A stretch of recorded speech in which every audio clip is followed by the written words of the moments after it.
U.S. President Joe Biden approved a policy change allowing Ukraine to use U.S.-provided weapons, including GMLRS rockets, but not longer-range ATACMS missiles, to strike within Russian territory near the border with Kharkiv Oblast. This decision permits counter-fire operations against Russian forces conducting assaults.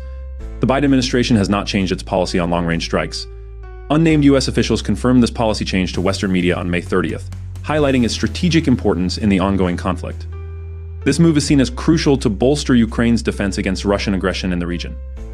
Ukraine's European allies continue to announce their support for allowing Ukraine to use Western-provided weapons to strike military targets in Russia. Danish Foreign Minister Lars Løkke Rasmussen confirmed Denmark's support on May 30th, allowing Ukraine to use Danish-provided weapons, including F-16 fighter jets. This position reinforces Denmark's long-standing support for Ukraine's right to defend itself using Western arms.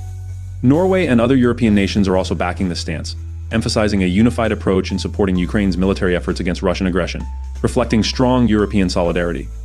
Senior Ukrainian military officials reported that Russian forces are transferring units to northern Kharkiv Oblast from other frontline sectors. This shift indicates Russia's priority to draw and fix Ukrainian forces in this area.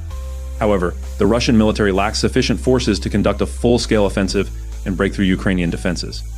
Despite these movements, Russia continues to hold back reserves, likely preparing for intensified assaults. Ukrainian defenses remain vigilant, anticipating further Russian actions to maintain pressure in northern Kharkiv and other strategic locations. French officials may soon announce military trainers being sent to Ukraine. Reuters reported on May 30th that France could send personnel to assess the situation before deploying several hundred trainers. This initiative is expected to enhance Ukraine's military capabilities, focusing on demining and equipment maintenance. France's commitment includes financing, arming, and training a new Ukrainian mechanized brigade. This move aligns with broader Western efforts to support Ukraine's defense against Russian aggression, showcasing international solidarity. Western countries are intensifying efforts to increase artillery production and procurement for Ukraine. The Czech-led initiative aims to supply artillery ammunition from non-NATO countries, expediting delivery to Ukraine. Czech officials noted that Russia can prepay suppliers, allowing faster procurement. U.S. companies like General Dynamics and IMI in Ohio are ramping up artillery shell production to meet the Department of Defense's target of 100,000 shells per month by the end of 2025. This substantial production increase aims to bolster Ukraine's defensive and offensive operations against Russian forces. NATO member states reportedly lack sufficient air defense capabilities to protect members in Central and Eastern Europe in a full-scale attack.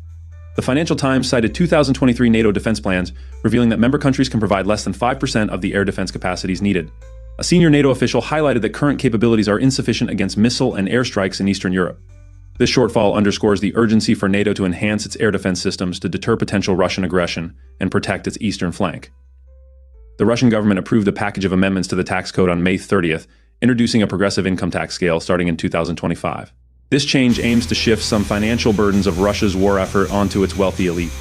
The new tax measures will generate significant additional revenue, estimated at 2.6 trillion rubles, or $28.8 billion in 2025. Russia faces economic challenges, relying heavily on oil revenues to mitigate budget deficits.